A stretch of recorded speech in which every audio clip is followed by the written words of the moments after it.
అవినీతి నిరోధక శాఖ వలకు మరో అవినీతి చేపచెక్కింది. ఒంగోలు ఆర్టీఓ రాంప్రసాద్ 2 కోట్ల రూపాయల అక్రమాస్తులు కలిగి ఉన్నట్లు ఏసీబీ అధికారులు గుర్తించారు. గుంటూరు, తెనాలి, విశాఖలో ప్లాట్లు, అమరావతి ప్రాంతంలో అర్ధ ఎకరం పొలం, ఇతర ప్రాంతాల్లో పెద్ద ఎత్తున భూములు ఉన్నట్లు గుర్తించారు. ఒంగోలులోని రాంప్రసాద్ నివాసంలో అధికారులు తనిఖీలు చేశారు. ఆయన బంధువుల ఇళ్లలోనూ ఏకకాలంలో సోదాలు నిర్వహిస్తున్నారు. గుంటూరు, విజయవాడ, నెల్లూరు, తెనాలి, వినుకొండ, బెంగళూరు ప్రాంతాల్లో తనిఖీలు చేశారు. తనిఖీలు ఇంకా కొనసాగుతున్నాయి.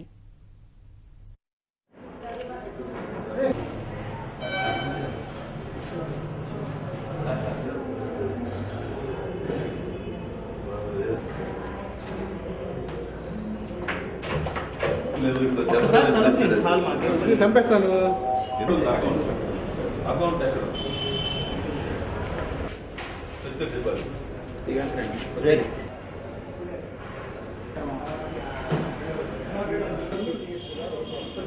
ఒక్క నిమిషం ఉండరా చెప్తాను. T0055 ఈ బండికి చెప్పండి.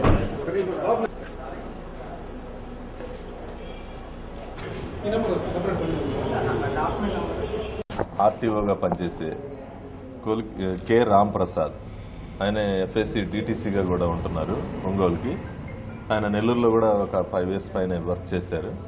ఆయన మీద వచ్చిన అభియోగాల మేరకు ఆయన ఆదాయానికి మించి అక్రమాస్తులు కలిగి ఉన్నాడు అని చెప్పే సమాచారం మేరకు ఏసీబీ వారు విచారించి నిన్న ఆయన పైన కేసు రిజిస్టర్ చేసి ఈరోజు ఆయన ఇక్కడ ఒంగోలులో ఉన్న ఇంట్లో, అట్లానే వాళ్ళ బంధువులు నెల్లూరు, తెనాలి, గుంటూరు, వినుకొండ, బెంగళూరులో అల్లుడున్నాడు.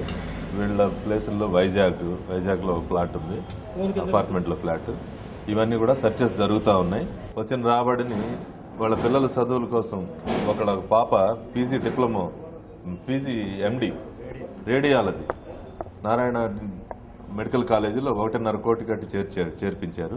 అది వాళ్ళ పాప, వాళ్ళ పిల్లలు అందరూ చెప్తా ఉన్నారు.